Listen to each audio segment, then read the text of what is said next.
Welcome to the Huberman Lab podcast, where we discuss science and science-based tools for everyday life. I'm Andrew Huberman, and I'm a professor of neurobiology and ophthalmology at Stanford School of Medicine. Today we are going to talk about the biology, psychology, and utility of play. Play is something that normally we associate with children's games, and indeed with being a child. Much of our childhood development centers around play, whether or not it's organized play or spontaneous play. But as adults, we also need to play. And today I'm going to talk about what I like to refer to as the power of play. The power of play resides in play's ability to change our nervous system for the better so that we can perform many activities, not just play activities, better. Play can also function as a way to explore new ways of being in different scenarios, in work, in relationships, in settings of all kind, and indeed also in the relationship to oneself. In fact, we are going to explore how assuming different identities during the same game of play or the same forms of play has been shown to be immensely powerful for allowing people to engage in more creative thinking and dynamic thinking, and indeed to become better leaders and more effective workers and students and learners and happier people. I'm also going to cover some data that shows that learning to play properly can enhance one's ability to focus and is an active area of research for treatment of things like ADHD, attention deficit hyperactivity disorder.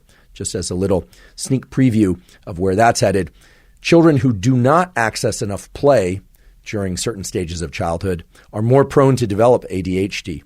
The good news is all of us, regardless of whether or not we have ADHD or not, whether or not we had ample access to play during childhood or not, can engage and grow the neural circuits that allow for this incredible power of play. And this can be done, again, at any stage of life. Today we're going to talk about the protocols, the science. We will review all of that, and I promise you'll come away with a lot of knowledge, whether or not you're a parent, whether or not you're a child, whether or not you're a person of any age, you're going to have tools and knowledge that will benefit you. Before we begin, I want to share with you the results of what I think to be an extremely exciting and certainly an actionable study that was just published in the journal Scientific Reports. This is an excellent journal, Nature Press journal, peer-reviewed, etc. And the findings center around what sorts of devices we happen to be reading on and accessing information on, and how that's impacting our physiology and our capacity to learn. One of the more frequent questions I get is, what are all these devices, phones, tablets, computers, video games, etc., doing to our brains? And finally, there's some good peer-reviewed data to look at that and to address it directly. This study, first author Honma, H-O-N-M-A, Honma et al., is entitled Reading on a Smartphone Affects Psi Generation, that's S-I-G-H, Psi Generation, Brain Activity, and Comprehension. And to just summarize what they found, they ran a study on 34 healthy individuals and had them either read material on a smartphone or on regular printed paper or a book.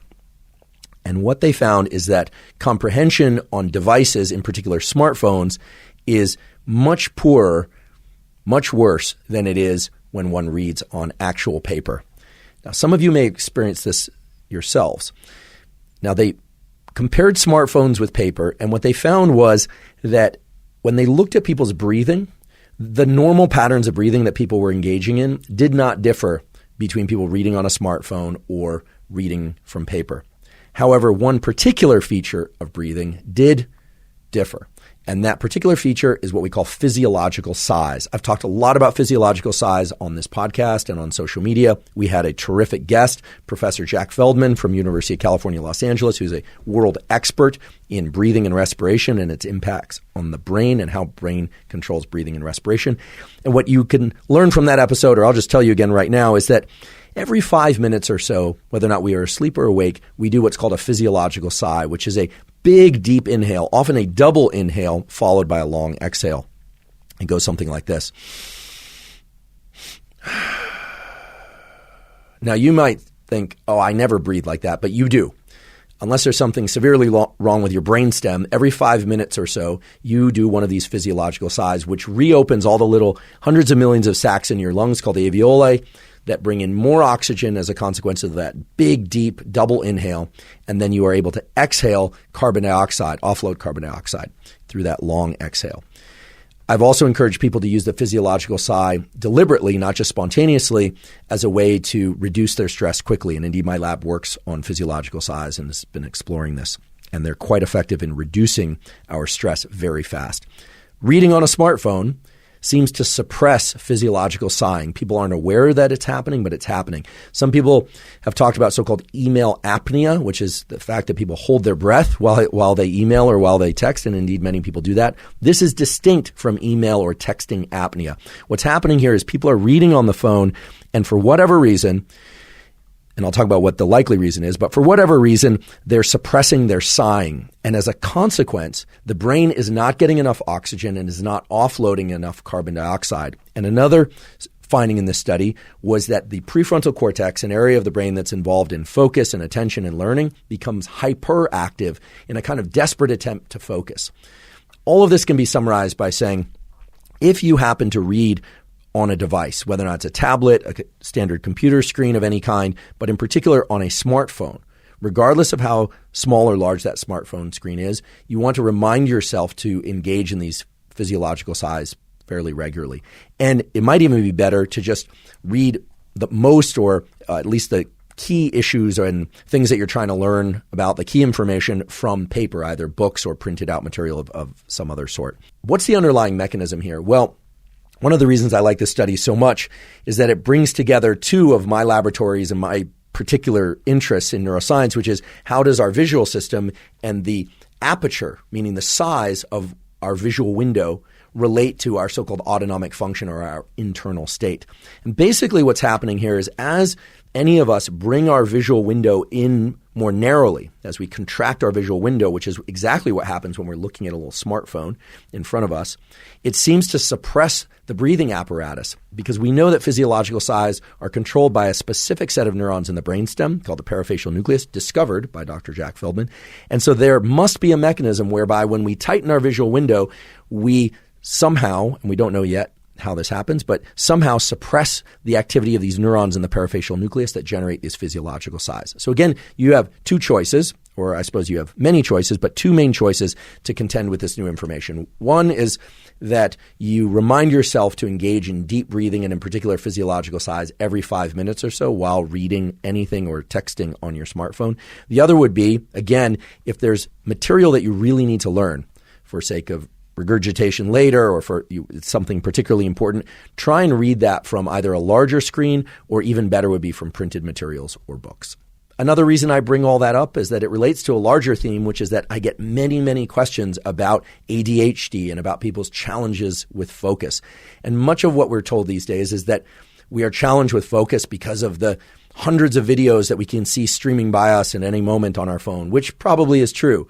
The fact that the information that we're reading on the internet and on our phones is emotionally disturbing or distressing in some way, and that probably is true as well in many cases.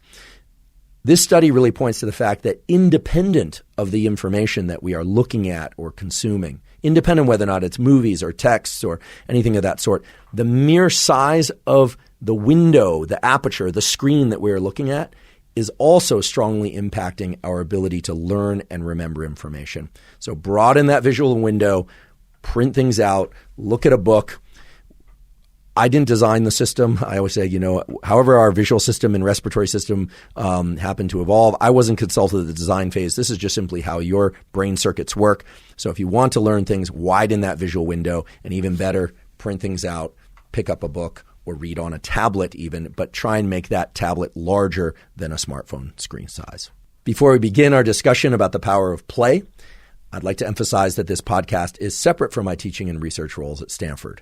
It is, however, part of my desire and effort to bring zero cost to consumer information about science and science-related tools to the general public. In keeping with that theme, I'd like to thank the sponsors of today's podcast. Our first sponsor is Athletic Greens, also now called AG1. I started drinking Athletic Greens way back in 2012, and so I'm delighted that they're sponsoring the podcast. Athletic Greens is an all-in-one vitamin mineral probiotic drink.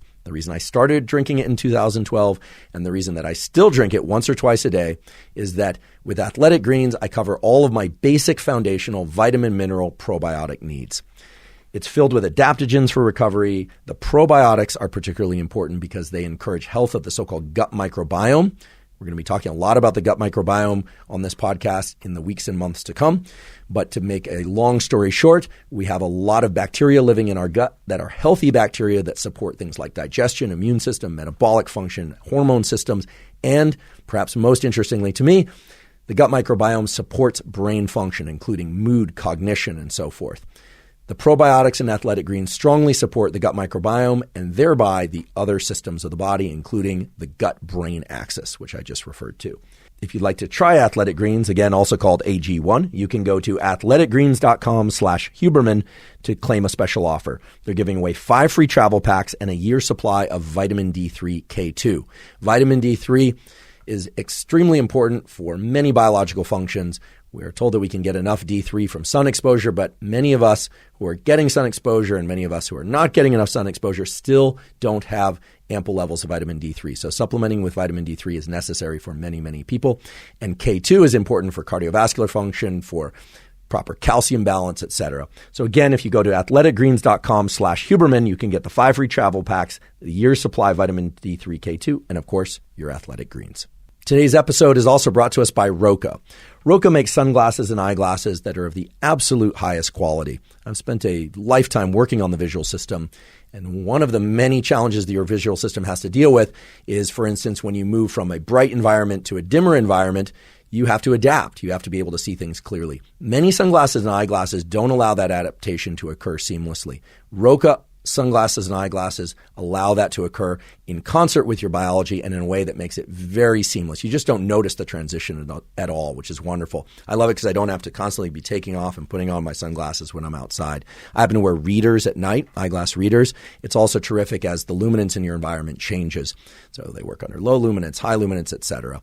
They're very lightweight. In fact, you can wear them when running, when cycling. They were designed by 2 All-American swimmers from Stanford, and so originally they were designed for the purpose of being worn during exercise, but you can wear them anywhere. They have a great aesthetic, so you can wear them to dinner, to work, etc.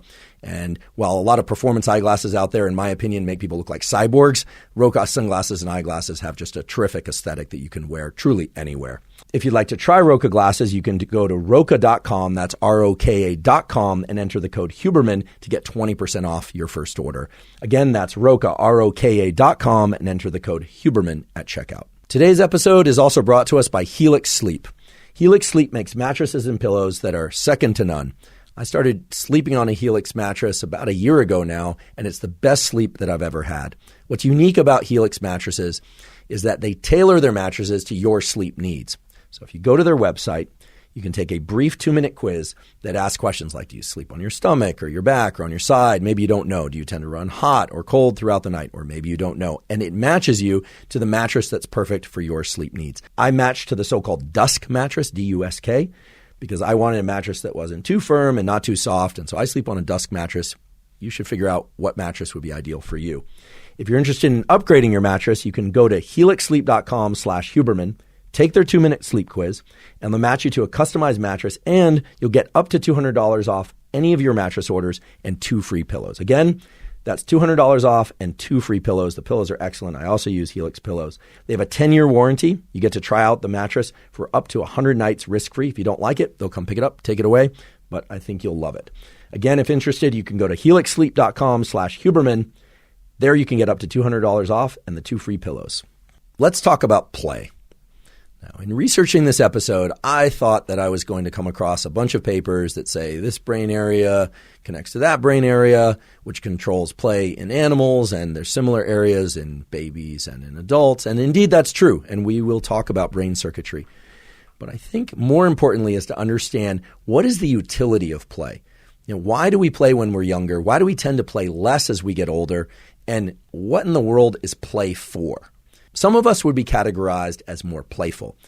I'm sure that you know people like this. Maybe you are like this. People that can walk into a room, a social setting of any kind, and they seem to already kind of have a playful, maybe even a mischievous quality about them. We'll talk about mischief a little bit later.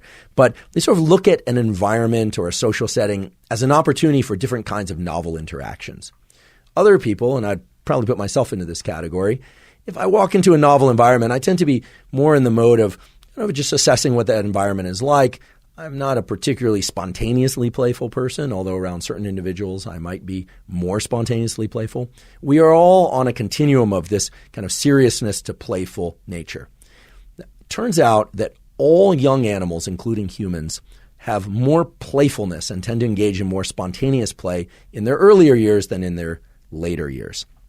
And therein lies a very interesting portal to understanding what the utility, what the purpose of play is. First of all, I want to lay down a couple of key facts about play that point to the fact that play is not just about games.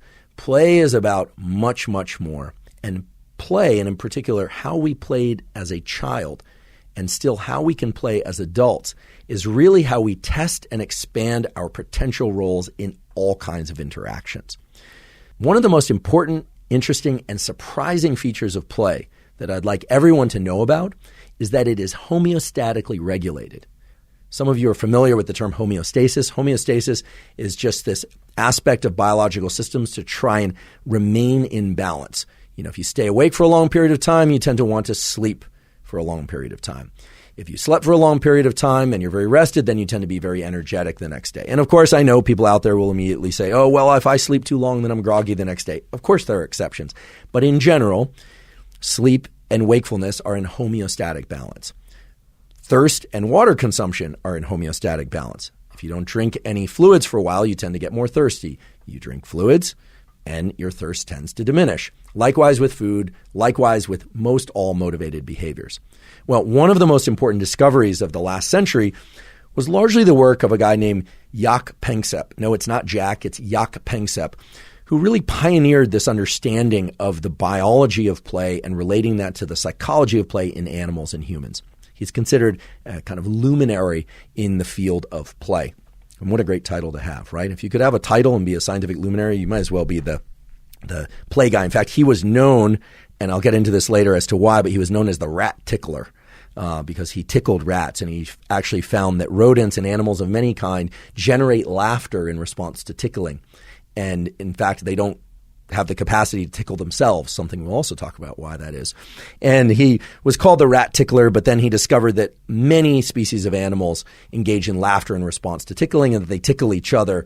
And the reason you don't hear them laughing, no, you can't hear your dog laughing, that isn't laughing, it's something else, is that most animals besides humans laugh at kind of ultrasonic levels of auditory output, meaning the frequencies of sound are just too high for you to hear, but with the appropriate devices, he was able, with his colleagues, to isolate the so-called the rat laughter. And then it turns out there's kitten laughter, and there's puppy laughter, and of course there's human laughter.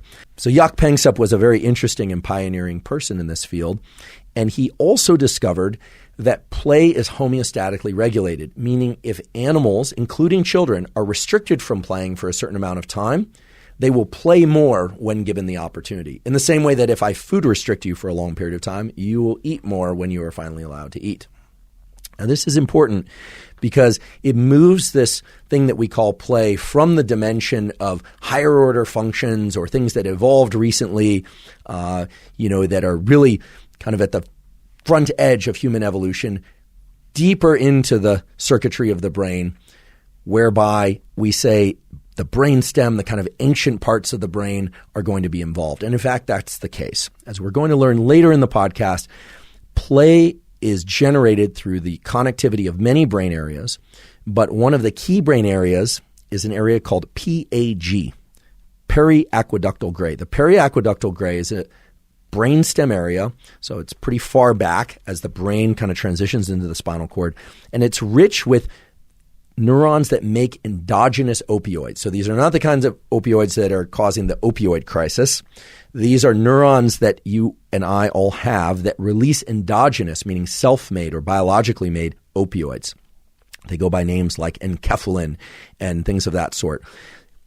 Play evokes small amounts of opioid release into the system. They kind of dope you up a little bit. Not so much as one would see if one were to take exogenous opioids. In fact, exogenous opioids, as we now know, are potentially very hazardous, high addiction potential, high overdose potential. They cause all sorts of problems. Yes, there are clinical uses for them, but they're causing a lot of problems nowadays. But these endogenous opioids are released in children and adults anytime we engage in play. And that turns out to be a very important chemical state because there's something about having an abundance of these endogenous opioids released into the brain that allows other areas of the brain, like the prefrontal cortex, the area of the front that's responsible for what we call executive function. Executive function is the ability to make predictions, to assess contingencies, like if I do this, then that happens. If I do that, then that happens. Well, prefrontal cortex is often seen as a kind of rigid executive of the whole brain.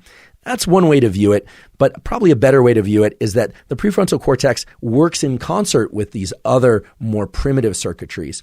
And when the periaqueductal gray releases these endogenous opioids during play, the prefrontal cortex doesn't get stupid. It actually gets smarter. It develops the ability to take on different roles and explore different contingencies. And we're going to talk about role play later in different contexts. And what we will find is that so much of play is really about exploring things in a way that feels safe enough to explore, right? This is not what happens when we drive down the street or when we bike down the street. When we are headed to work, commuting on our bicycle or walking or driving, we tend to be very linear and we tend to be very goal-directed. We're not going to just take a new street just because. We're not going to be spontaneously riding in the middle of the road and then on the sidewalk and then back and forth. Although I can remember as a kid, I was doing some of that. I liked to jump off curb cuts when I was a kid, and then eventually I graduated. Sorry to the cyclists, but I graduated to skateboarding. And then on skateboarding, you're always kind of exploring terrain. But, as I got older, actually, I find myself becoming much more linear. I just don't play with my commute very much. It's really just about getting to work and then working. When endogenous opioids are in our system, when we're in this mode of play, the prefrontal cortex starts seeing and exploring many more possibilities of how we interact with our environment, with others, and the roles that we can assume for ourselves. And so we're going to dissect one by one the different aspects of play: role play, social play, individual play, imaginary play, competitive play. There are an enormous number of dimensions of play. And by the end of this episode, we're going to arrive at a very key feature. The key feature is one that's called your personal play identity. All of us have what we call a personal play identity. This personal play identity was laid down during development, and it is the identity that you assume in playful scenarios, and it is the identity that you adopt in non-playful scenarios. Now, the great news is that your personal play identity is plastic throughout your entire lifespan. You can adjust your personal play identity in ways that will benefit you in work, in relationships, and your overall level of happiness. We will discuss protocols and ways to do that. But I do want to give a nod to the late Jaak Panksepp, the rat tickler. And I also want to just give a nod to play generally. As we move forward in the discussion, what I'd love for everyone to do is to stop thinking about play as just a child activity, not just a sport-related activity, but really as an exploration in contingencies. Again, it's an exploration of if I do A, what happens? If I do B, what happens? If someone else takes on behavior or attitude C, what am I going to do? And play is really where we can expand our catalog of potential outcomes. And it can be enormously enriching. And indeed, as we'll talk about, the tinkerers of the world, the true creatives, the people that build incredible technologies and art, and also that just have incredibly rich emotional and intellectual and social lives, all have a strong element of play. And so today I hope to convince you of some protocols that will allow you to expand your various roles in life through the portal of play. So we established that play is homeostatic, meaning we all need to do it. Many of us, including myself, probably haven't played that much as adults. We're all pretty busy.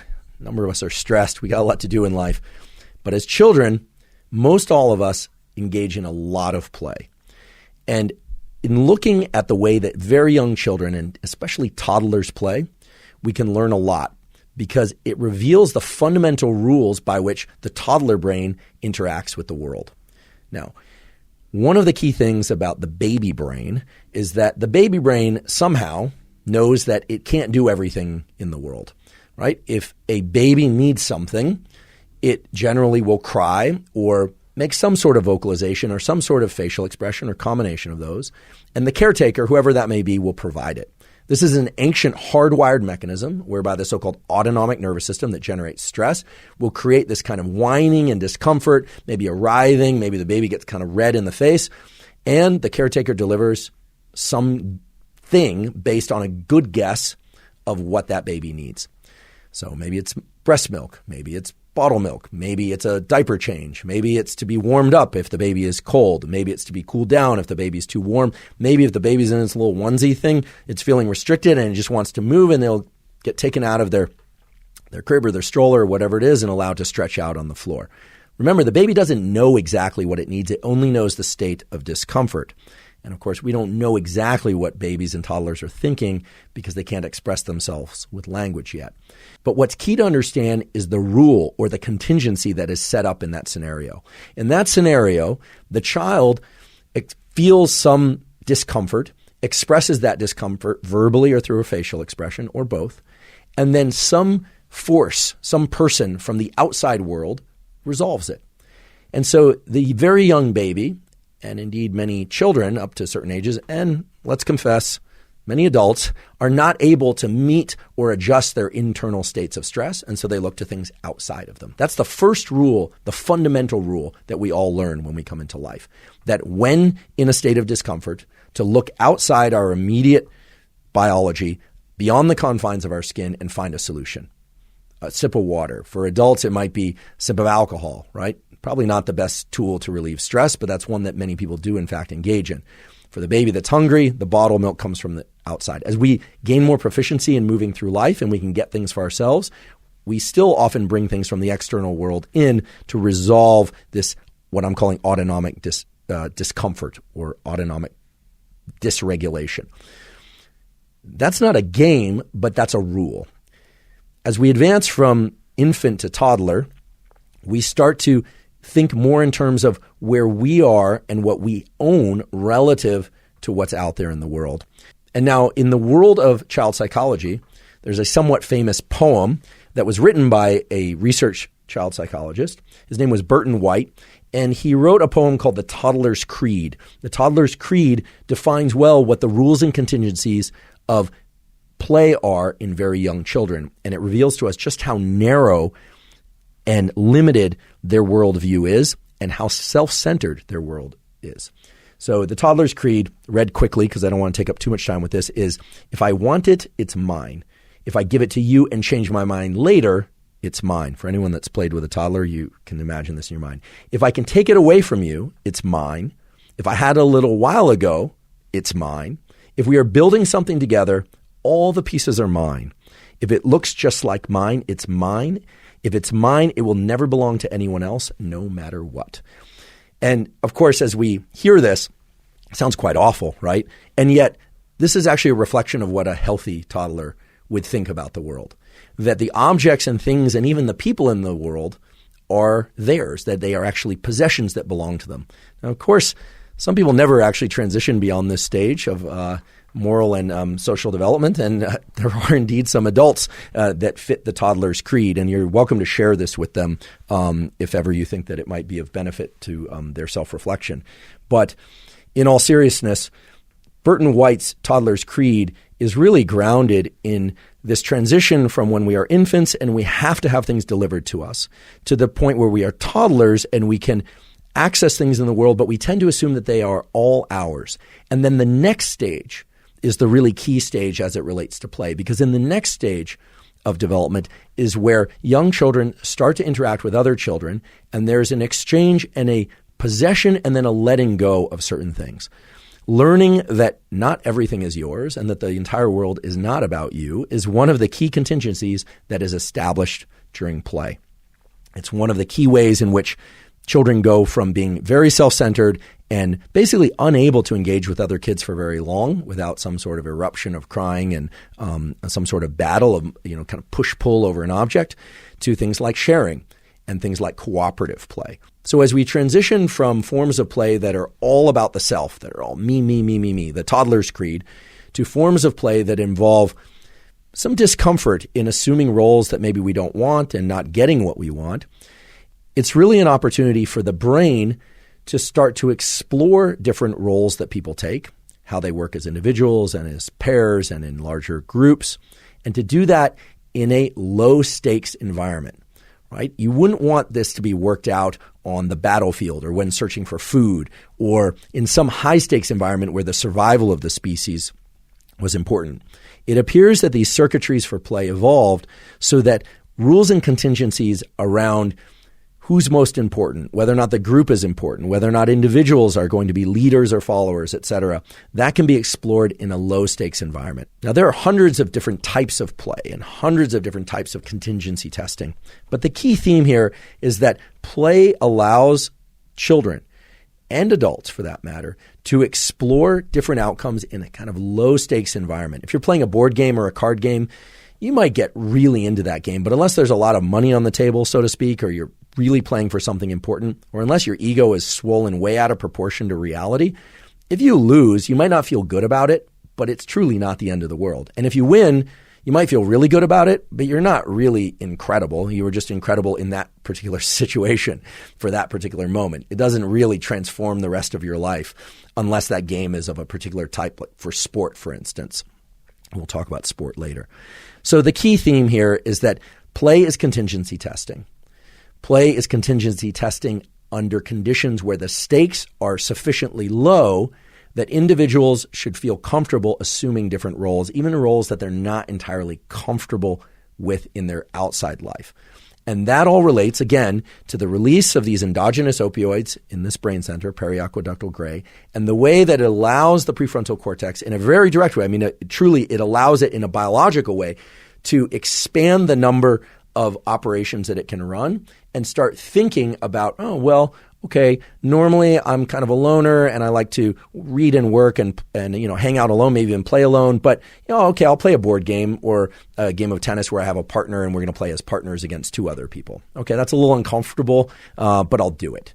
And in doing that, you discover certain ways in which you are proficient and certain ways in which you are less proficient. You discover that the other person actually tends to cheat a little bit, or the other person is extremely rigid about the rules, or maybe is extremely rigid about the way they organize their pieces on the board, or they're crossing the line into your side of the tennis court. There are all sorts of things that we learn in these rather low-stakes scenarios. That's the key theme here. So before I continue, I just want to point to a tool that anyone can use, but in particular, the less playful of the group. And I would put myself into this category. Again, I'm not somebody who really engages in spontaneous play. I enjoy sports, I enjoy exercise, but that is distinct from play because the sports and exercise that I engage in, I take pretty seriously. They're not low stakes for me. I put a lot of importance on them. Actually, as I'm saying all this, I probably should put a little less importance on them and have a little more fun with those.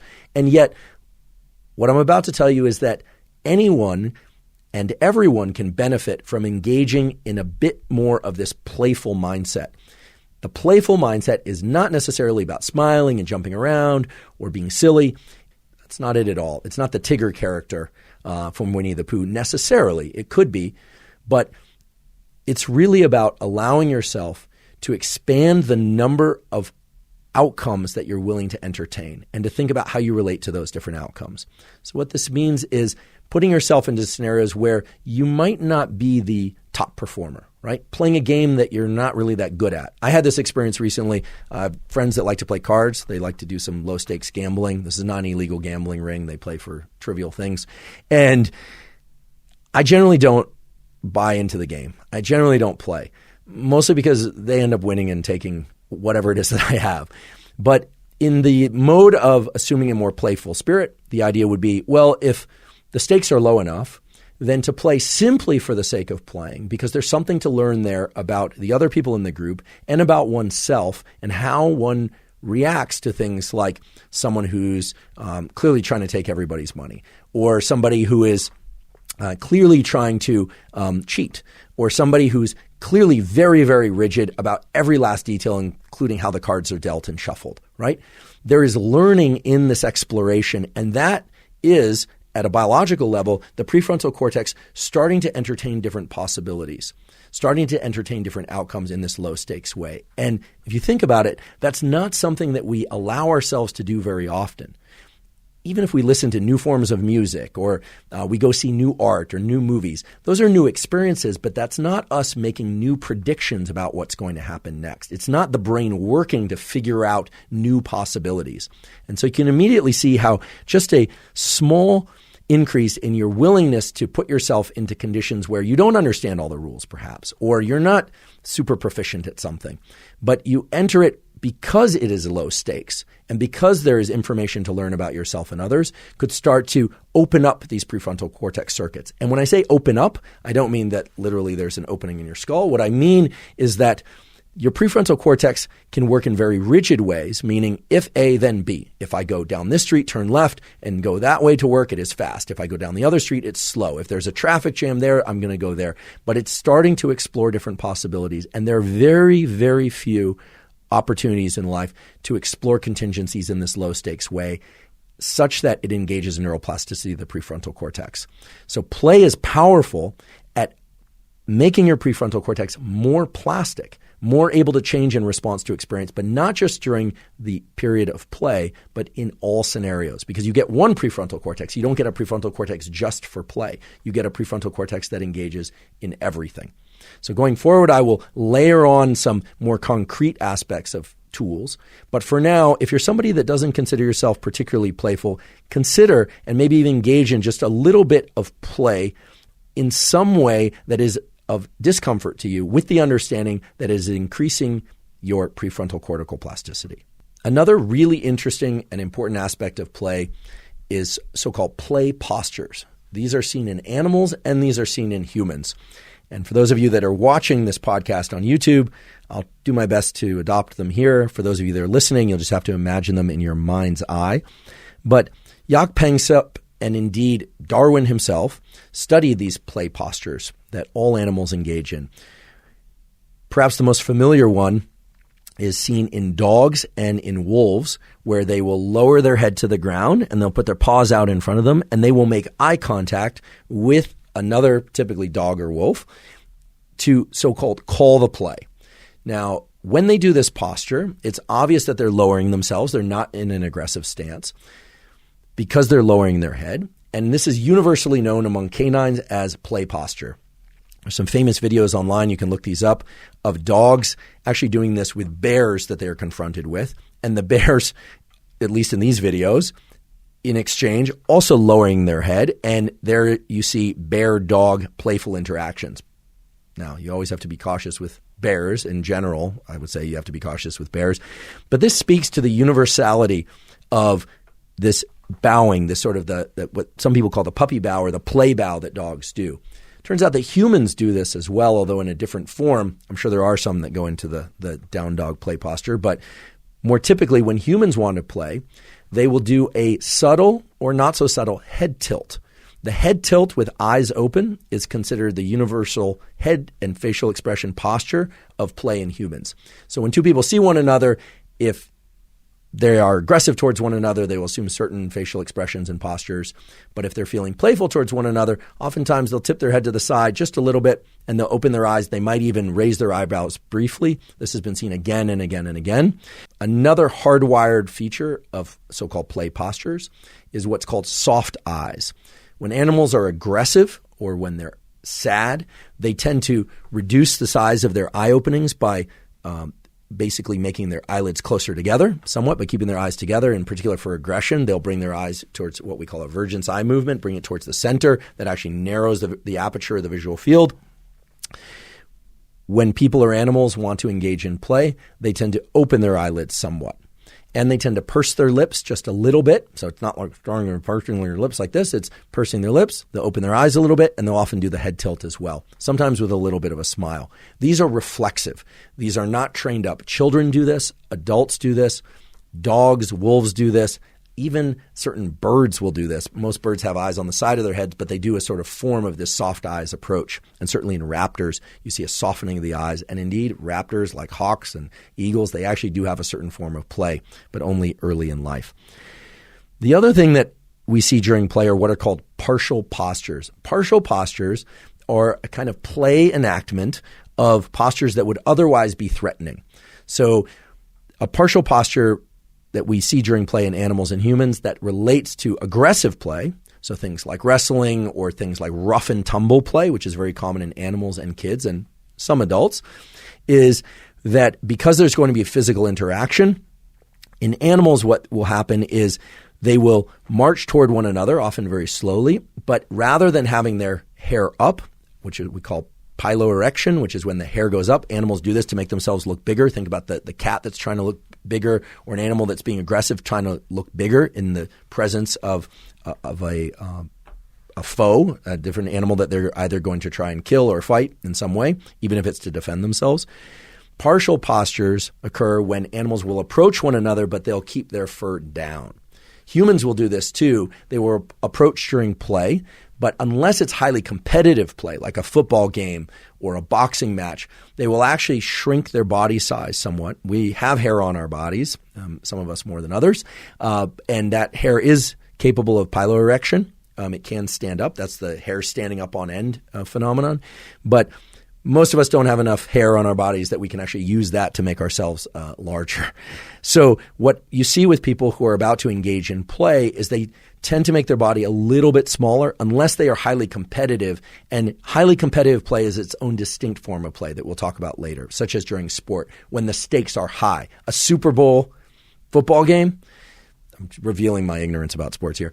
The Super Bowl, as it's typically called, is a very high stakes game. Right? Salaries depend on it. Sponsorships depend on it. It's on television. Reputations depend on it. So that's not really playing a game. That's playing a very high stakes game. And there you're not going to see these partial postures. You're not going to see soft eyes and tilting of the head, at least not between the opposing players on the team. You're going to see quite the opposite. Grunting, screaming, shouldering, people not blinking, lowering their eyes, or rather shrinking their eyes down to appear more aggressive, these kinds of things, staring right through the other person, verbal threats, etc. So that's not really play, even though we say they're playing a game of football. It's very high stakes play. What I'm referring to here is when it's fairly low stakes, and we see this again in animals and in humans. So there are many, many of these partial postures. Again, they happen spontaneously.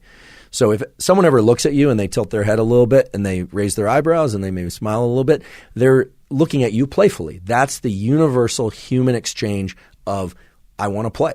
Do you want to play? There's another play expression that is considered the most extreme of the, come on, let's play expressions and postures. And this is one that's seen in a lot of primates and indeed in some humans as well. And that's the eyes wide open and, believe it or not, tongue out. It's that kind of silly thing. I don't think that I've ever done that before. Just that kind of thing is basically what primate species of all kinds, and indeed we are old world primates as well, do when they want to say, I'm definitely here to play, and that's why I'm here. Okay, it has this kind of silly look or connotation, but if you watch chimpanzees or you look at bonobos, or even in the so-called New World monkeys, which tend to be the smaller monkeys, Old World monkeys tend to be the ones that, in general, see the world as we do. They have what we call trichromacy. They're the ones that often can look very human-like. The New World monkeys tend to be the little ones. In general, I'll give you a little trick here, a little tool based on primatology. If you see a monkey and it's making very slow movements, or you see an ape of any kind that's making very slow movements, very likely to be an Old World primate. If you see a monkey and it's making very quick movements, like it's doing this kind of thing, like it's like could be a squirrel monkey, could be a marmoset, likely to be a New World monkey. And they don't see the world the same way we do. They see the world more like a dog. They don't really see reds. They see reds as orange, etc. Okay, that's not a hard and fast rule, and I'm sure the primatologists are going to come after me with whatever primatologists come after you with, monkey biscuits or something like that. But in general, it's a good rule. If you're at the zoo and you see a slow-moving monkey with slow, deliberate gestures, kind of moves its eyes, makes eye contact every once in a while, those tend to be the Old World primates. Those kind of jittery ones that look like they're really nervous, wrapping their tail and kind of hiding there in a little bundle, those tend to be the New World monkeys. Okay, again, not a black and white type division, but that'll get you most of the way.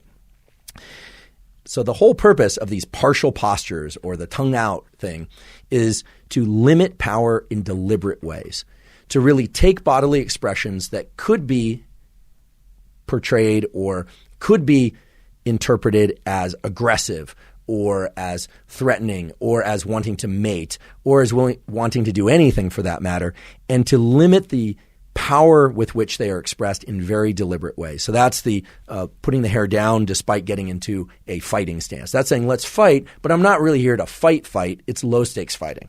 Like if I pin you, then I'll let you go. Or if you pin me, then you ought to let me go. And so immediately you can start to see how play starts to call into action social dynamics in which both parties have to make some sort of agreement about how high the stakes are. Now, the failures to do this are also very informative in how we develop in social groups. And this also can inform why some people really play well with others and other people don't. And some people seem to get along well with groups and can handle other people, and some people are very rigid. In fact, I have an anecdote about this. When I was a kid, we used to play this game. It's not a game I suggest, but we used to do what were called dirt clod wars. So a friend of mine, his parents were generally not home in the afternoon. So we must have been somewhere around 10 or 11 years old. And we would set up these two big dirt mounds. We would shovel them to big dirt mounds on two sides of the yard. And then we would just take dirt clods and we'd throw them at one another and just have dirt clod wars. Again, not suggesting this. I'm not responsible for what happens if you do. But there were rules. And the rules were, for instance, you couldn't pack rocks into the dirt clods. And you could run across to the other side and you could jump on the other person's mound. You could throw dirt clods in there. I guess this is stuff that we thought was entertaining. But if someone got hit in the head, generally there was an unspoken rule that you kind of stop and see whether or not they were damaged or not before you'd continue. You couldn't continue pelting them. And of course, people broke this rule. In fact, I remember one kid, I'm not going to name him because actually he's grown into a very actually prominent and functional adult. But he got hit once in the head, and then I think someone had thrown a dirt clod shortly thereafter. And all of a sudden, he just went into a rage, picking up rocks and sticks and attacking another kid. And so clearly, that was a case in which the rules of the game were now being violated. But it served a very important purpose. There was, the typical thing that there were some tears, I think, as I recall, from one kid or the other. There was like snot coming out of the nose and turning bright red. A kid went home. It was a mess. The parents had to say something, or maybe there was a phone call. I don't quite recall how it got resolved. But the idea is that there's an agreed upon set of rules about how high the stakes are and what we're all going to do. And this is separate from sport, where there are clearly defined rules about what's out of bounds, what's in bounds, what sorts of behaviors will get you a yellow card or a red card, for instance, on the soccer field. All animals, including humans, are doing this low-stakes contingency testing, and all animals, including humans, you will find, start to up the stakes. And inevitably in group play, one member of the group will kind of break rules. You see this also in puppies. So, for instance, puppies will bite one another with those sharp little needle-like puppy teeth. I remember when Costello had those teeth, those things were so darn sharp. And puppies will yelp when one of their litter mates bites them. That yelp actually serves a very important inhibitory function, this is well defined, to tell the other one that's too tough. And this is how animals learn soft bite. Okay? If they don't get that feedback from other litter mates, they never actually learn what's too hard and what's soft. And so humans do this as well. Now, you can look at your adult counterparts, and indeed we should probably look at ourselves and ask, did we learn proper play contingency when we were younger? Do we tend to take things too seriously? Do we tend to overreact aggressively when other people are clearly engaging in, playful jabbing or sarcasm or things of that sort? So each of you will have a different experience of this, but the point is that play serves many functions. It's not just about the self. It's also about interactions between multiple people. It's about rule testing and low-stakes contingency. Rule breaking also serves an important role, as is with the example of the dirt clod war, puppies biting other puppies, etc. And last but not least, there are different forms of play that help us establish who we will become as adults. One of the more powerful of these is role play, when children and sometimes adults will take on different roles that are distinct from their natural world roles in order to, for instance, establish hierarchies. So someone's going to be the leader and someone's going to be the follower. Someone will be dominant and someone will be submissive. Someone will work alone. Other people will work in a group. These kinds of role playing are, again, ways in which the prefrontal cortex has to expand the number of operations. In neuroscience, we call these algorithms that it has to run in order to make predictions. You have to take in a lot of information about your environment all the time and make predictions.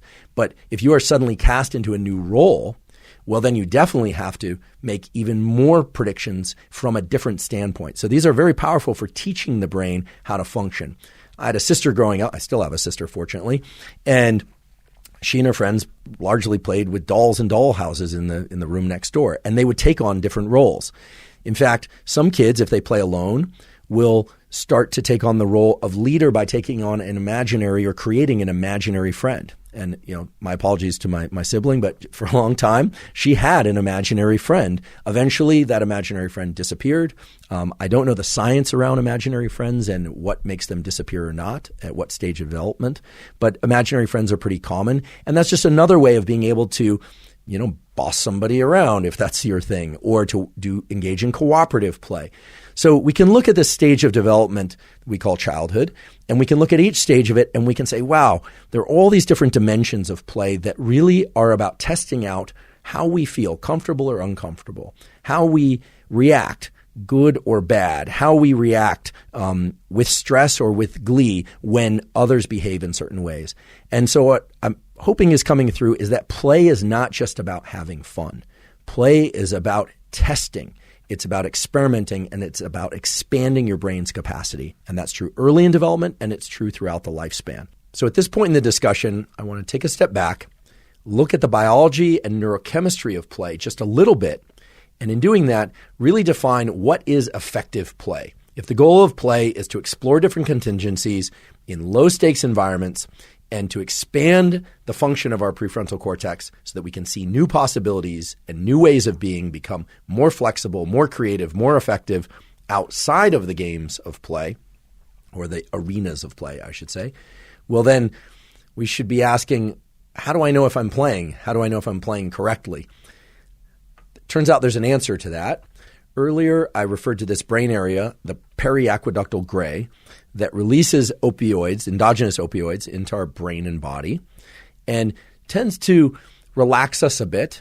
It actually is what leads to these things like soft eyes and head tilts and puppies making, puppy postures and things of that sort, and how that opens up the number of different functions or algorithms that the prefrontal cortex can run.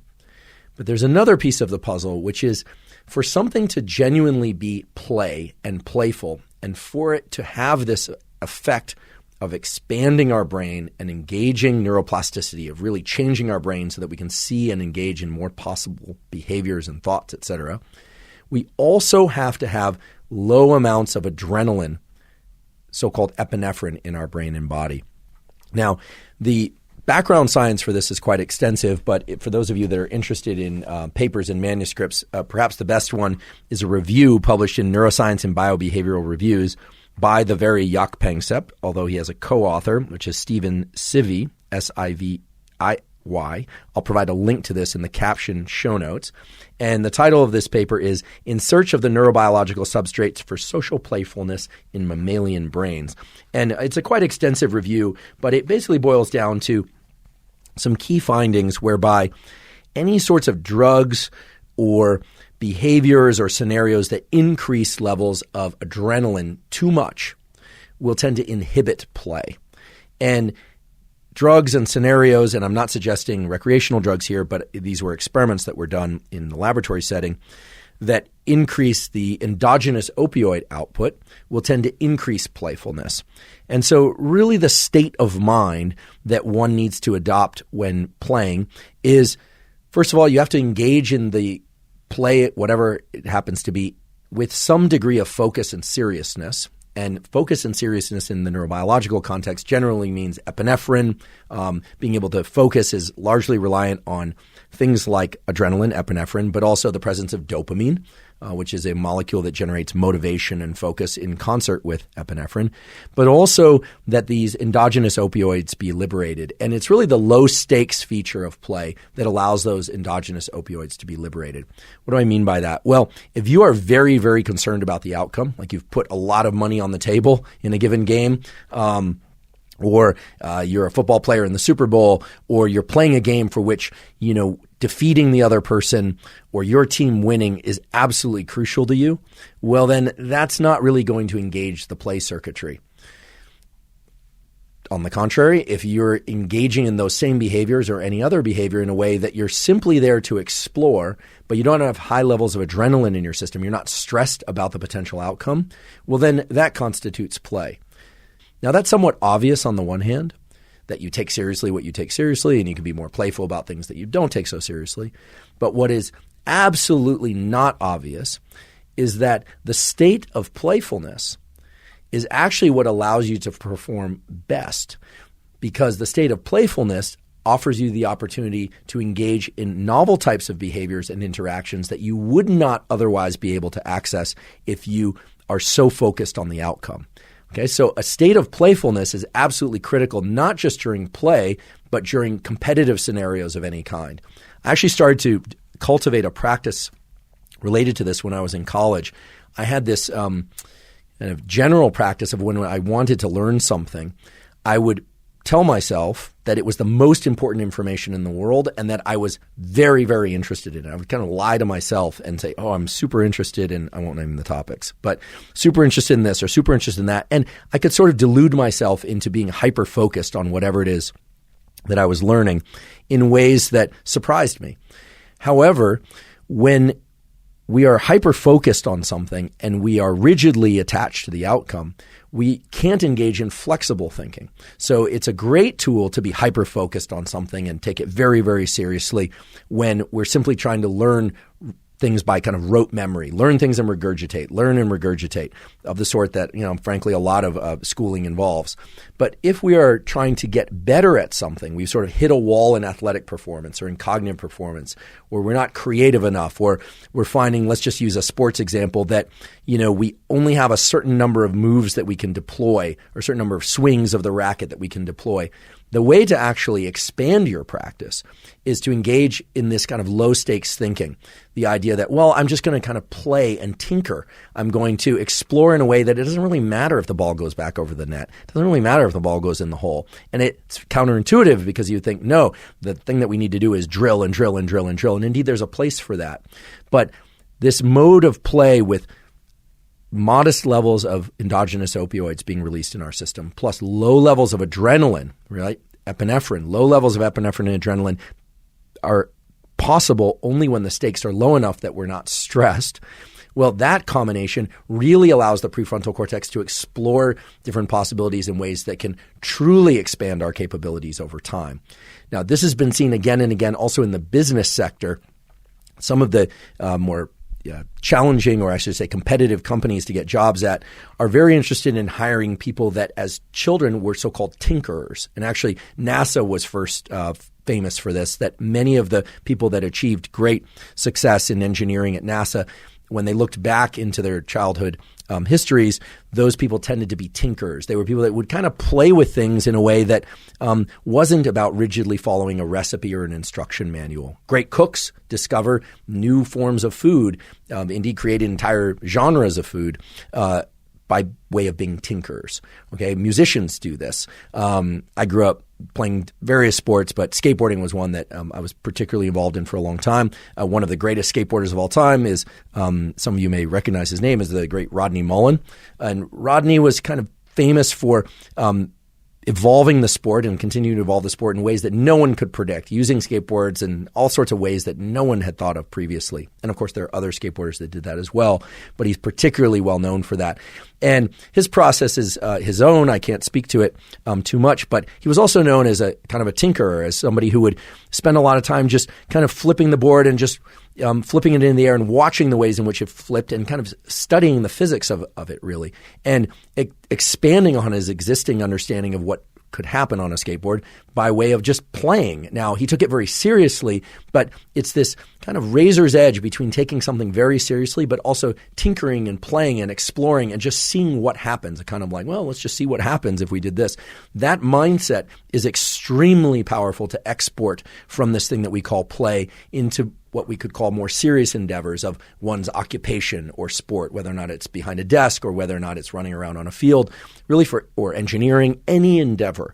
And so the whole purpose of this episode on play is Yes, on the one hand, to illustrate the incredible evolutionary utility of play for setting up the self and relation of the self to others. Indeed, for setting up cultures entirely, because cultures will watch sport together or they'll celebrate their team winning. I mean, World Cup, I've never been a big soccer fan, even though my dad is Argentine. But it's incredible. I mean, the entire world kind of lights up and gets engaged around whether or not their team, their country is going to win. The Olympics also being another example.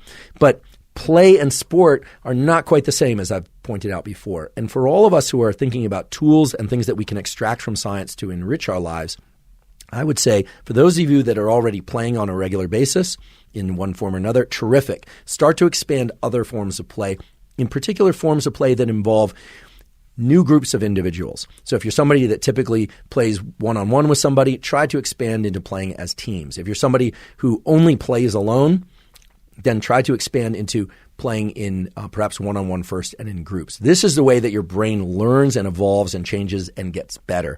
And I raise this because another one of the top 10 questions I get is, how can I keep my brain young? How can I continue to learn? How can I get better in school, in sport, in life, in relationships, et cetera, emotionally, cognitively, and on and on and on. And yes, there are supplements that can support neuroplasticity. Yes, there are brain games and apps that can support neuroplasticity. But if you really want to engage neuroplasticity at any age, what you need to do is return to the same sorts of practices and tools that your nervous system naturally used throughout development and that evolved over hundreds of thousands of years to trigger this thing that we call neuroplasticity. And the reason this is so important is because it starts to move us away from what some people call hacks. I define hacks as using one thing for a different purpose to kind of get a shortcut. I don't really like the term, frankly, and I don't like it because it's not grounded in any biological mechanism. But when we look at play, we can say play is the portal to plasticity. Play at every stage of life is the way in which we learned the rules for that stage of life. And play is the way in which we were able to test how we might function in the real world context.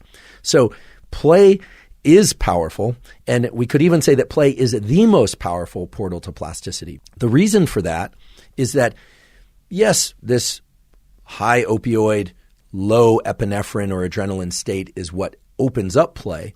But then inside of the arena of play, when the prefrontal cortex is running all these different possibilities in this low stakes way, but with some degree of focus, there are a number of other chemicals that are deployed, things like brain-derived neurotrophic factor and other growth factors that actually trigger the rewiring of brain circuits that allow for it to expand.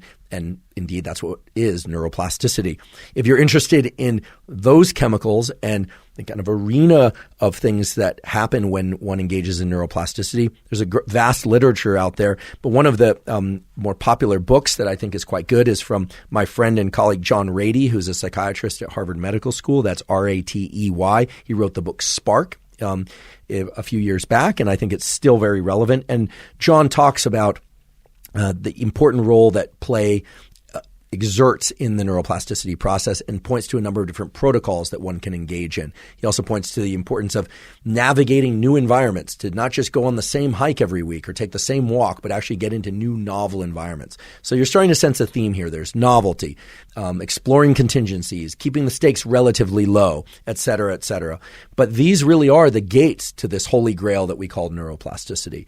Neuroplasticity, as I've talked about in the podcast before, is a two-step process. It involves focusing very intensely, or at least focusing somewhat on whatever it is that one is trying to learn, and then engaging in deep rest, ideally deep sleep, in the following nights. And I've also talked about the benefits of things like naps and yoga nidra, so-called NSDR, non-sleep deep rest, for enhancing or accelerating plasticity. You can check out the episodes on focus at hubermanlab.com or the episodes on how to learn faster that detail all of those. We had a newsletter that lists out all the tools for neuroplasticity, enhancing neuroplasticity. All that is available, zero cost to you at hubermanlab.com, et cetera. You can just download that information.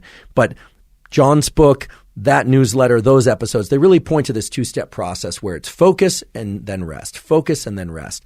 And play is its own unique form of focused and then rest, focus and rest. It's not the same as learning something for sake of school or critically trying to learn a motor behavior for sake of sport.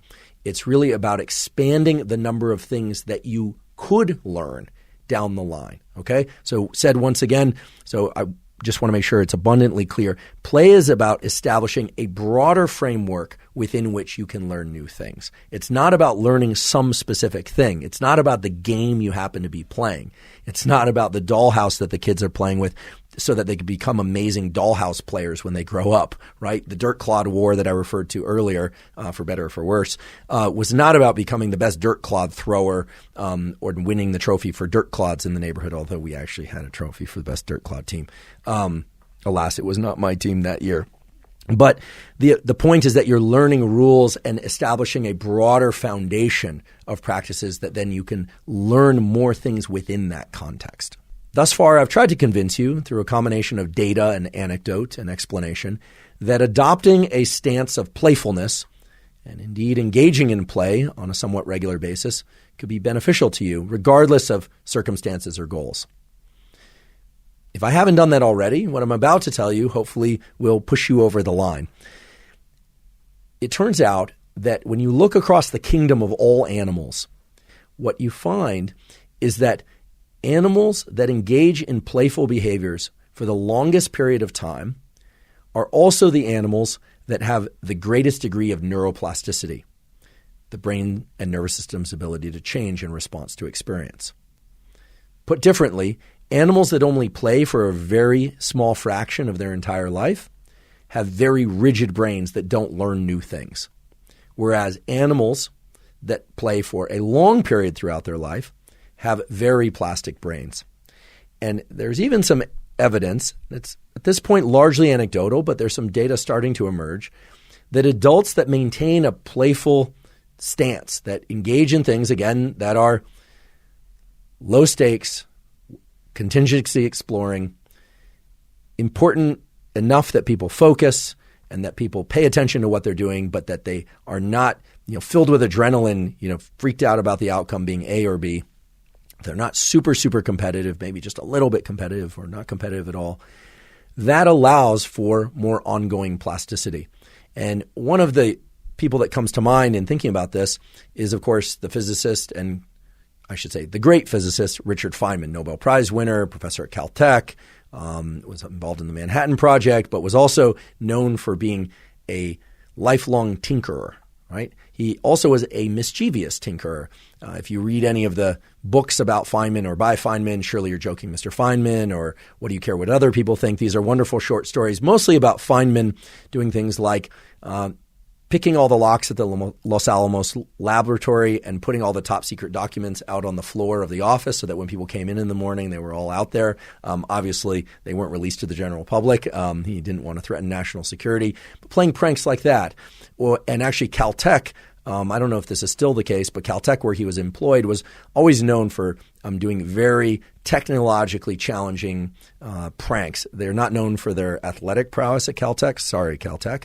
But they were known, for example, disrupting the scoreboard at the Rose Bowl in Pasadena, for instance, and things of that sort through technological feats that, at least at the time, required a lot of playfulness and technological prowess. So if you look in science or you look in art or you look in medicine or you look in any domain, what you find is the people that continue to evolve new practices tend to be people that were tinkerers, people that are very creative, tend to be people that are unafraid of exploring things in this low-stakes way. They're not so rigidly attached to the outcome that they have to do everything perfectly all the time. Now, they might cloak these playful behaviors so that their final works always look perfect or always look incredible, but they have this kind of playful nature about them. I would venture even to say that the street artist Banksy, for instance, obviously an incredible artist, puts a ton of thought and preparation into their work, but there's a kind of playfulness to the whole thing, too, of using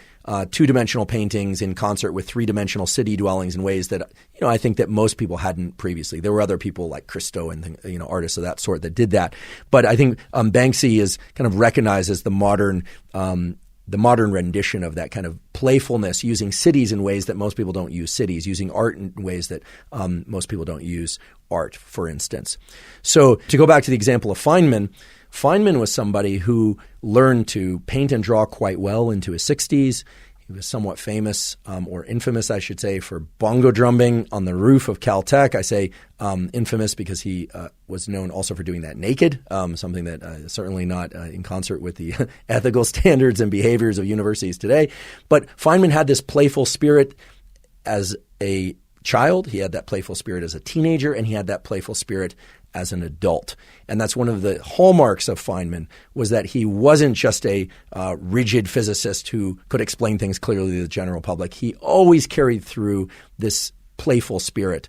And in some of his writings, he pointed to the fact that that playful spirit was something that he worked very hard to continue to cultivate in himself, because it was the way in which he could see the world differently and to indeed make great discoveries in the field of physics, but also to kind of evolve his relationship to life more generally. And so he comes to mind as a prominent example of somebody who did this. And if I could achieve anything with this episode besides teaching you something about the biology of play, would be to teach you about the utility of play. Again, I don't consider myself a particularly playful person by nature, but I've tried over the years to adopt this stance of exploring things that are, very focused on contingencies of different kinds, but keep the stakes low enough that I can have some fun doing them. And I like to think that it's benefited me somewhat. Now, I'd like to drill a little bit further into this thing that we call neuroplasticity. Again, neuroplasticity is the brain and nervous system's ability to change in response to experience. And I should just say that throughout the entire lifespan, the nervous system can change very quickly in response to negative experiences. We can almost all engage in what's called one-trial learning, where if something really terrible or traumatic happens to us, our nervous system will rewire almost immediately, at least within a few days, such that we tend to want to avoid the experience that led to that trauma. Now, the whole business of why people return to things that are traumatic to them is a whole other issue. There are books about things like trauma bonding. There's the so-called repetition compulsion from psychoanalysis, that people go back into trauma to retest and gain new opportunities to overcome the trauma, et cetera, et cetera. But in general, what I'm referring to here is, you have a bad experience at the swimming pool when you're a kid where someone holds your head underwater too long and then you just don't want to get back in the water. And that's one trial learning of sorts. That, of course, can be overcome through proper exposure therapy or someone that you trust taking you there, or any number of behaviors that allow you to overcome that particular scenario and experience something new in that same context. But across the lifespan, the learning of new things, new contingencies, new possibilities occurs very differently from about age 0 when we're born until about age 25 and thereafter. So from about, I want to emphasize, approximately age 25 onward, neuroplasticity occurs through the process that is exactly as I described before. Focus, rest, focus, rest. We focus very intensely. We can't do the thing. We can't do the new movement. We can't do the golf swing. We can't learn the math. We try. We sleep a few nights, and then all of a sudden we can do it, right? Because the rewiring actually occurs during deep rest or naps, but mostly during deep sleep. From birth till about age 25, however, we can learn things, and new contingencies, not just negative things and traumatic things, through somewhat passive exposure to those things, right? I will never forget the first time that we went on a family trip to Washington, D.C., and we went to the Smithsonian. I got to see the old fighter planes, and I think the Kitty Hawk, or one of the first planes, was there. Anyway, obviously my recollection isn't terrific. My hippocampus is flailing on that one. But I'll never forget the trip, and I'll never forget who went. And I think I was probably 8 or 9 years old. It's embedded somewhere in my memory. And so just through passive experience and my focusing on the things that excited me about that trip, I have a recollection of that experience. I didn't have to deliberately focus. Wasn't telling myself, focus, you're going to need to remember this trip someday, Andrew. You're going to be podcasting about this, in 39 years or whenever. Again, I forget exactly how old I was. But the key feature here is that the developing brain is able to learn through passive experience because the neurons, the nerve cells in the developing brain, are much more overconnected than they will be later in life. The way to think about this is sort of if you use Google Maps, as I do too often, I think. When I drive, there are a number of roads and pathways that would get you from point A to point B. We could imagine those as neural circuits, or we can imagine neural circuits as those roads. Early in development, the nerve connections are much more extensive. It's like having a Google Maps where everything is connected to everything through tiny little cross streets, and the whole thing is just a complete mess. But then by taking particular routes of behavior, of thought, of emotion, certain routes become well established, and the other routes that are not taken simply disappear. Now, in the biological context, in the brain, we call that process pruning. And the simple way to envision this is early in development, you have many, many more neurons than you will have as an adult. Those neurons are extensively interconnected, and approximately 40% of those interconnections will disappear by the time you're 25 years old. They are gone. They are actively removed through processes that involve things like glial cells that come in and literally sneak their little processes in between neurons at the synapse, which are the points of contact and communication between neurons, and push those apart, even eat neurons, right? There's incredible work from, for instance, Beth Stevens' lab at Harvard Medical School showing that glial cells go in and eat synapses that are not functional for that particular circuit. Now, what this tells us is that much of our learning during development is the removal of incorrect connections, but it also involves the strengthening of connections that are going to serve certain emotions, certain functions, motor functions, cognitive functions, etc. The process of play is largely a process of engaging pruning of neural connections and strengthening of the remaining connections. I'm sure that many of you have heard the term fire together, wire together. That phrase is often incorrectly attributed to the great Donald Hebb, who indeed was great, did incredible work, a psychologist from Canada who established a lot of the basic cellular learning rules for learning and memory. But it was the also great Dr. Carla Schatz, who is now at Stanford and was at Berkeley and Harvard as well, but who is at Stanford Medical School, who coined this term fire together, wire together. Indeed, that's what happens.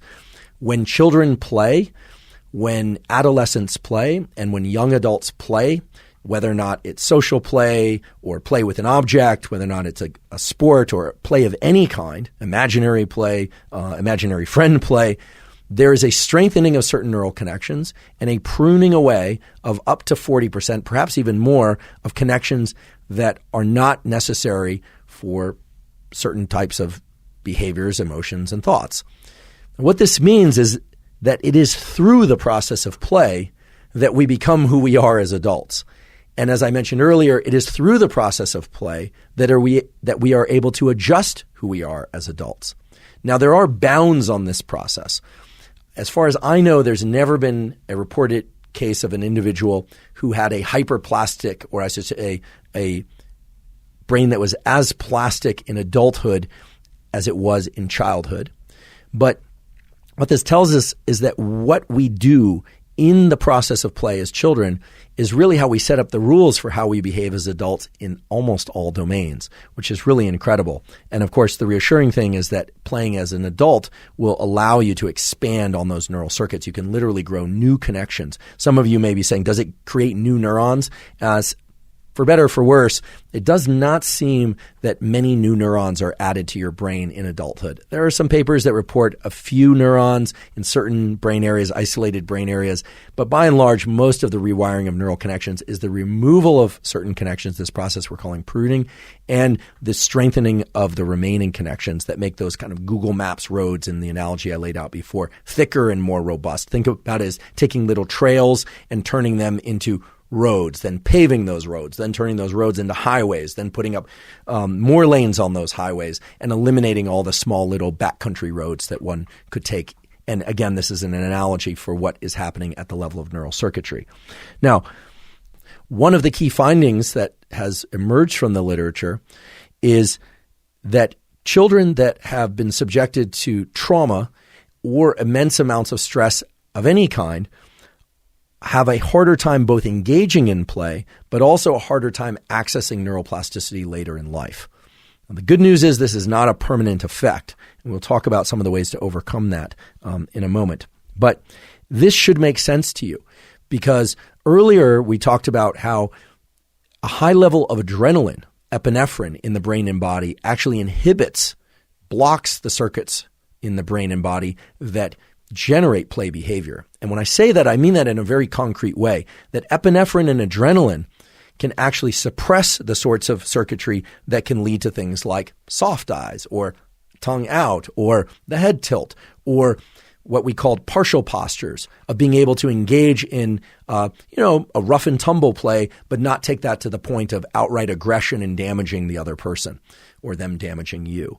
So when I say that, trauma and stress can inhibit neuroplasticity by way of inhibiting play, at a deeper neurobiological level, what I'm really saying is that the high levels of adrenaline that are generated from trauma and stress actually shut down the circuits that allow a child or a young adult to enter the game of play or engage in the game of play in the same way that a child or young adult who didn't have high levels of adrenaline in their system could possibly engage in. Now, the good news is that many of the existing trauma therapies that are out there now, including things like EMDR, exposure therapy, cognitive behavioral therapy, and on, including some of the therapies that are more neurochemical, things like ketamine, or are more engineering-based, things like transcranial magnetic stimulation, for instance. Many of those are paired with forms of talk therapy that are really about the same thing that play is about, which is exploring different contingencies. It's about exploring different types of emotional experiences as they relate to the same sort of scenario that created the trauma. And we did an entire episode on fear and trauma, and I recommend you check out that episode. It's easy to find, again, at hubermanlab.com. It's on YouTube, Apple, Spotify, et cetera, et cetera. Very easy to find. And there I talk all about trauma treatments and the various kinds of trauma treatments that are out there, their efficacy in different scenarios and traumas, and so on. But the point I'd like to make now is that the reason why children who experience a lot of trauma and stress have limited plasticity later on is because of the neurochemical substrates that are created from trauma and stress. Because after all, stress is epinephrine and epinephrine is stress. Those are inseparable. And the way in which it more or less shuts down or at least inhibits, suppresses those play circuits. And again, the reassuring thing is that by engaging in play as adults, we can reactivate some of those circuits and reopen the plasticity. In fact, one very prominent trauma treatment now, especially for people that have been subjected to very severe traumas in the ongoing sense, meaning traumas that went on for many, many years, is to get them to engage in play, in things like dance, in basically getting them to engage their bodily movements in ways that they would otherwise not feel comfortable to engage in. And I find this area so interesting because on the face of it, you could say, oh, that's kind of, is that really biomedical treatment? You're taking people who are traumatized and having them dance. I mean, it seems kind of silly on the one hand, depending on your particular orientation. But on the other hand, it's actually quite profound and quite grounded in the mechanisms by which the brain circuits change. So again, back to this original principle, which is that play isn't just one portal to plasticity. Play is the fundamental portal to plasticity. And that play and dance and exploration of novel movements, exploration of novel athletic movements are the route by which we access new ways of thinking, new contingencies.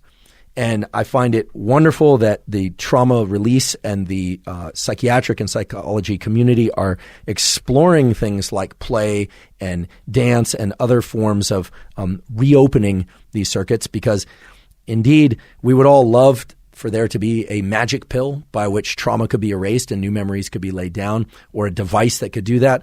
But frankly, if you ask me or a number of my colleagues whether or not that's likely to happen anytime soon in an effective way, I think the short answer is going to be no, that there are going to be chemicals and things that can augment and support that process, but that there's not going to be just a magic pill that will suddenly reverse trauma altogether, that it's always going to be a case whereby shifts in neurochemical states are going to have to be combined with new ways of thinking and new behaviors. And I find it wonderful and reassuring that people are looking at play and play behavior as a not just one tiny shard of possibility there, but that it might actually be the main driver and a highly productive lever by which to rewire the traumatized brain.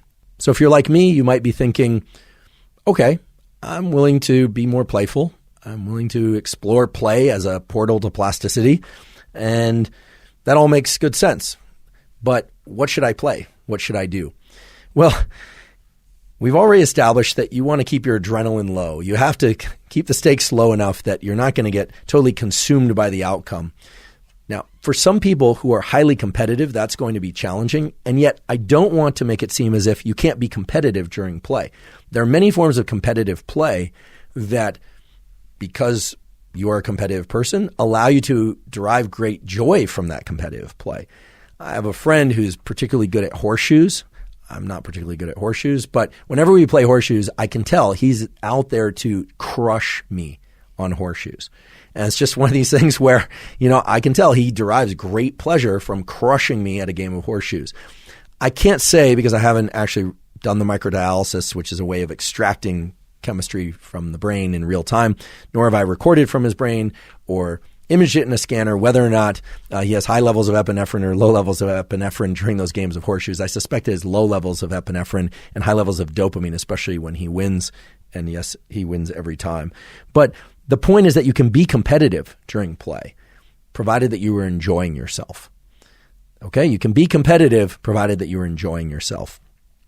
There are particular forms of play that lend themselves best to neuroplasticity. And those particular forms of play, again, are not designed to necessarily just engage the plasticity that allows you to perform that behavior, but rather to expand the number of possibilities for your brain to change in general throughout life. And the two major forms of those, for which there's good peer-reviewed research, is to engage in novel forms of movement, including different speeds of movement. So let's say, for instance, you're somebody who runs. I happen to like running. I try and run 3 times a week.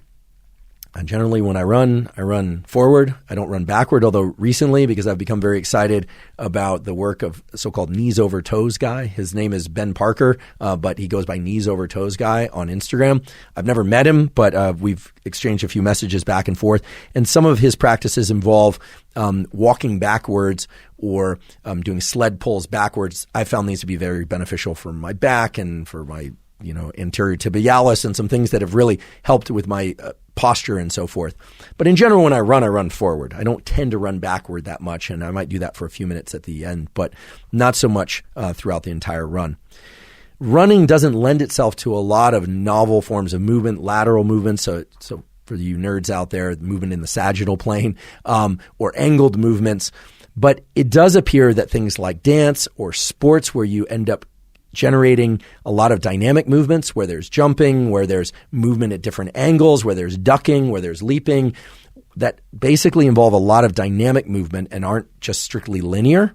Those seem to open the portals for plasticity, and that's because they mimic a lot of the brain circuitry that is associated with play.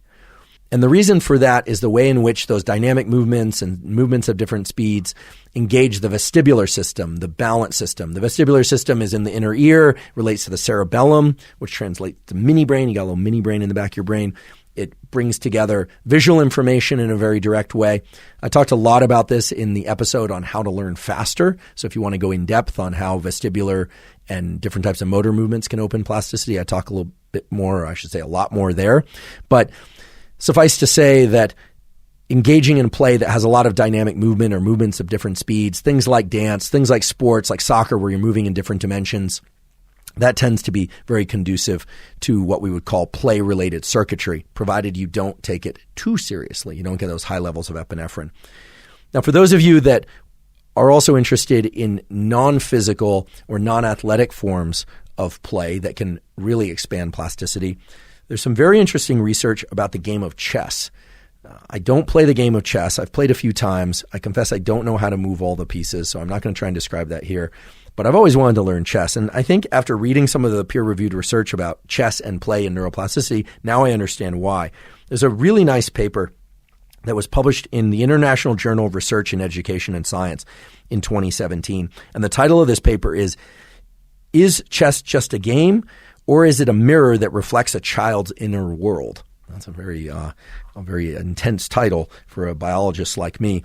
But this paper is so interesting because what it really points to is the fact that in a single game, chess, you have, at least as I understand, 2 players, and those 2 players are moving pieces on the chessboard for which each piece can do different things, right? Can move in different ways under different scenarios, but there are different rules for different pieces. And so each player actually has to assume multiple identities during the same game. And each of those identities has different rules and ways of interacting.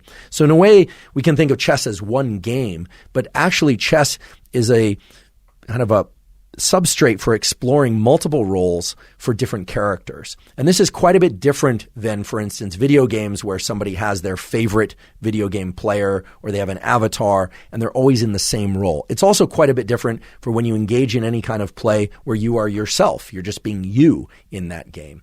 And so now I'm highly incentivized to explore chess. You see quotes out there, for instance, things like, chess is life or jujitsu is life. I always assumed that meant that someone's entire life was chess or their entire life was jujitsu, for instance. But in reading over the research about chess in particular, but also certain forms of martial arts, also certain forms of dance, what one finds is that indeed those games are life in the sense that they involve adopting multiple roles and exploring contingencies in a number of different ways. So there are some games that allow you to explore a much vaster landscape of movements or of mental roles or of ways of engaging in strategic movement, as is the case with chess. And so when you hear that, activity blank is life, it often reflects the passion for that activity. But I think looked at differently, it also reflects the fact that that activity is a portal through which you can explore life through many, many different lenses. And I think that that's especially powerful in terms of thinking about how play can be leveraged for plasticity. So for those of you that are interested in leveraging play for neuroplasticity and expanding your mind, if you will, I highly recommend picking an activity that will allow you to adopt different roles within that activity, where it's not rigidly linear. This is actually a way in which I start to depart from this modern and important but somewhat narrow idea that exercise is the only route to plasticity. Yes, it's true. I have Nobel Prize winning colleagues that swim for 2 miles a day and have done that for a long time. And they will tell you, I always think more clearly after my swimming. And I certainly, in my experience, after a good run or a good workout, my mind seems to work best. Unless, of course, that workout was very, very intense. I've talked about this before. If you work out very, very hard in whether or not it's aerobic or resistance training or sport of any kind, your brain won't function as well afterwards, mostly because of the diversion of oxygen to tissues away from your brain. You actually are getting less oxygen to your brain. But in general, most of us feel that if we exercise regularly, our brain functions better. But there are activities that extend beyond linear exercise, beyond just generating the same sets of movements over and over again, whether or not it's exercise or not. And that's really what play is. Play is about dynamically exploring different kinds of movements, dynamically exploring different kinds of thoughts, dynamically exploring different kinds of roles that one could adopt. And that is the way that the brain learns new things.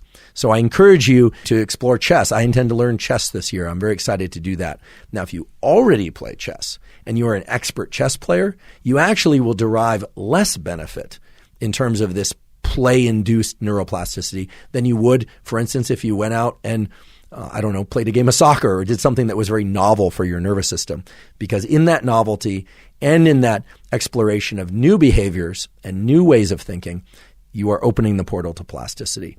Whereas in doing what you already know how to do and trying just to perform better and better at it, you will get better at chess, but again, that's just chess. You are not expanding the realms in which you can become more plastic, that you are able to learn new things in relationship, in life, in finance, in friendship, etc.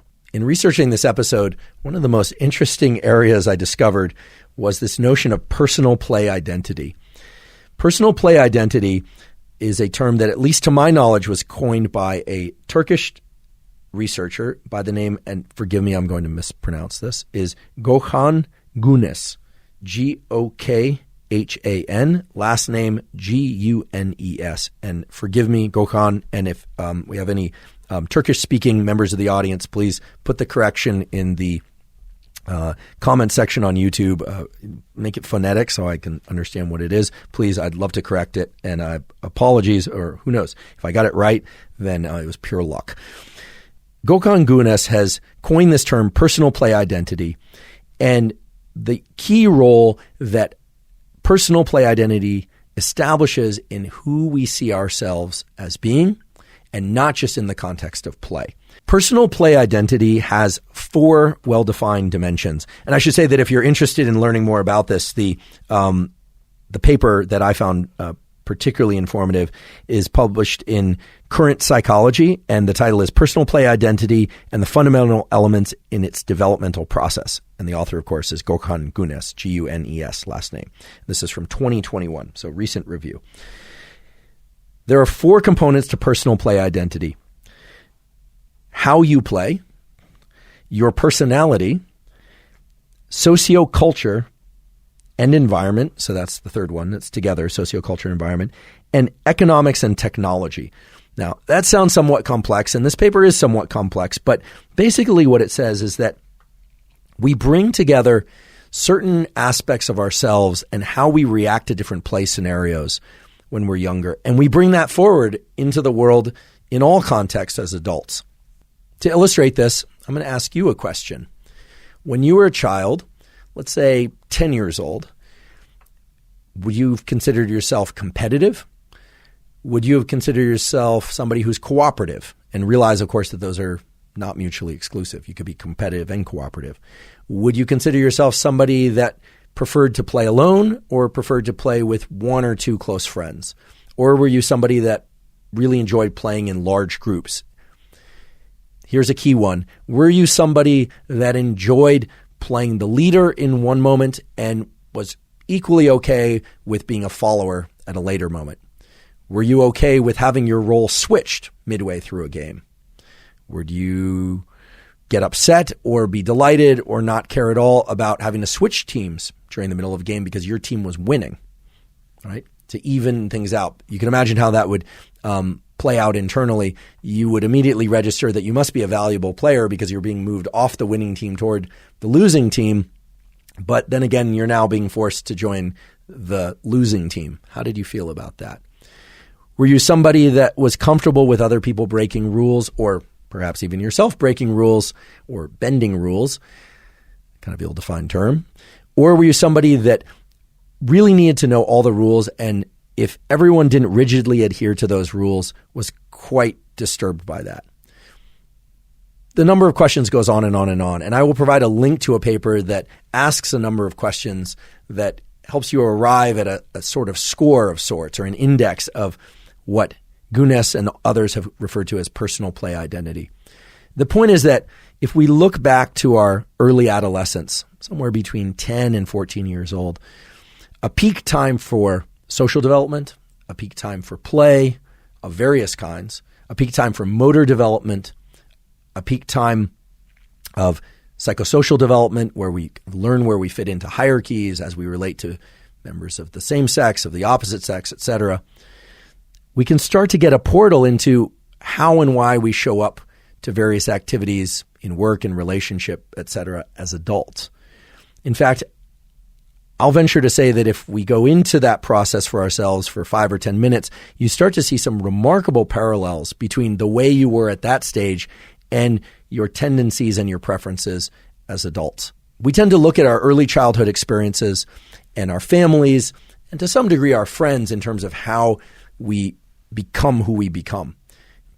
I've talked about the incredible work of Alan Shore on previous episodes of the podcast. Alan Shore is a psychiatrist and has done extensive work on how parent-child interactions, in particular baby and mother, but also baby and father, shape the brain, and the brain and emotional system's ability to go from states of elation and excitement, the so-called dopamine, epinephrine type circuitry, to the more warm, soothing types of calm interactions that in broad terms could be described as more serotonin, oxytocin, and things of that sort.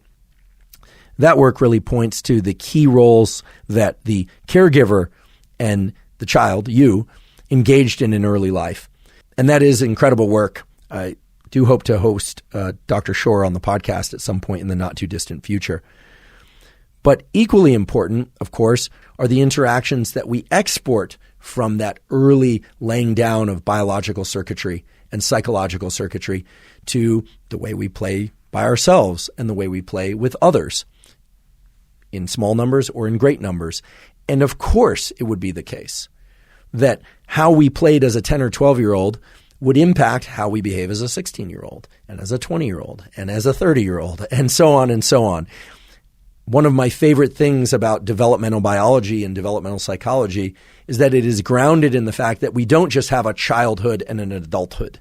There isn't just our child self and our adult self. And even though there are transitions around the mechanisms that underlie neuroplasticity at approximately age 25, it is simply the case that development is our entire lifespan, that our lifespan is one long developmental arc.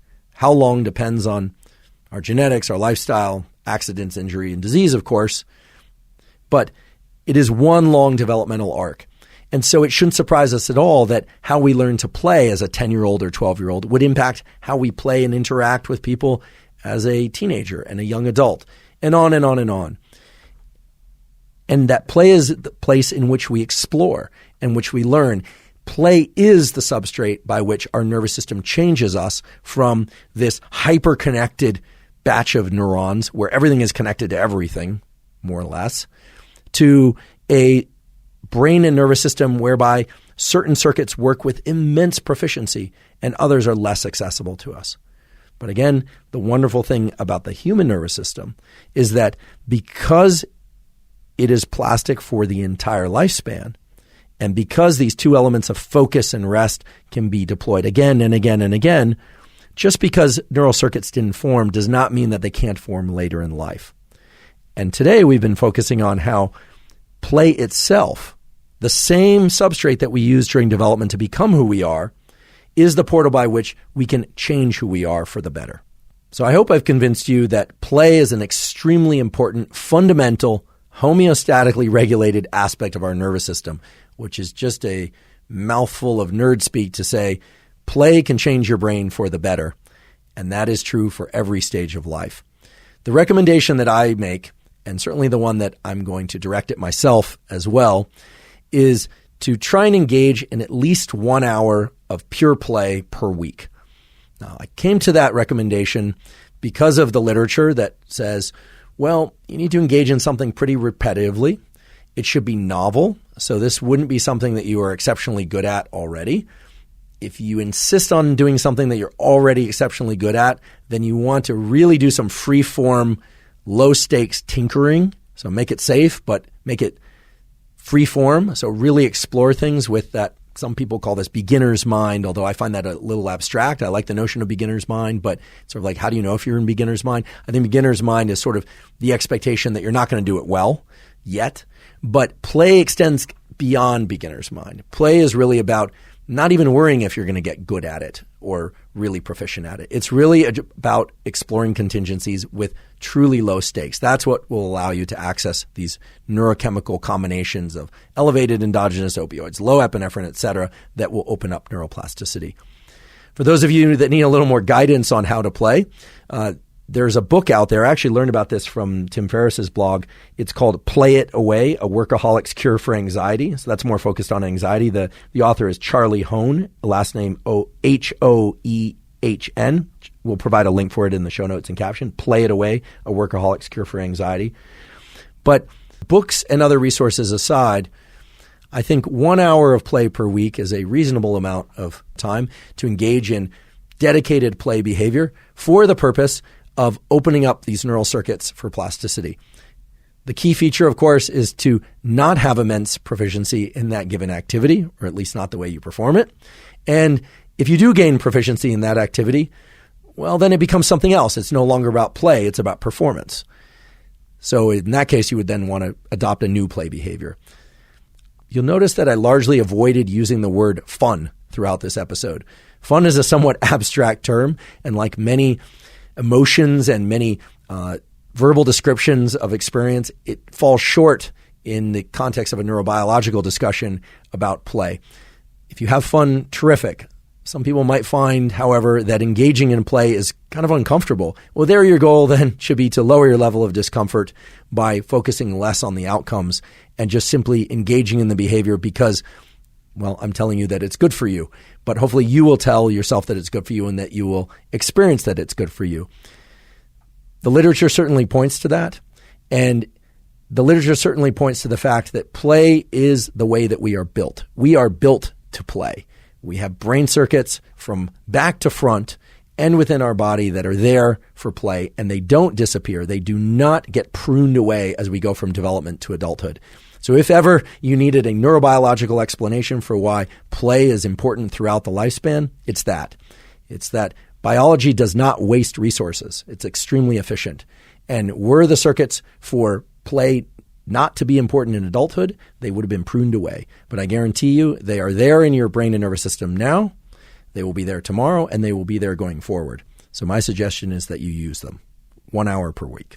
If you're learning from and are enjoying this podcast, please subscribe to our YouTube channel. That's a terrific zero-cost way to support us. In addition, please subscribe to the podcast on Spotify and or Apple. And on Apple, you have the opportunity to leave us up to a 5-star review. Please leave us comments and suggestions and feedback, including suggestions for future podcast guests, in the comments section on YouTube. We do read all those comments. Please also check out the sponsors mentioned at the beginning of the episode. That's the best way to support this podcast. We also have a Patreon. It's patreon.com/Andrew Huberman. And there you can support the podcast at any level that you like. If you're not already following us on Twitter and Instagram, we are Huberman Lab on Twitter and also Huberman Lab on Instagram.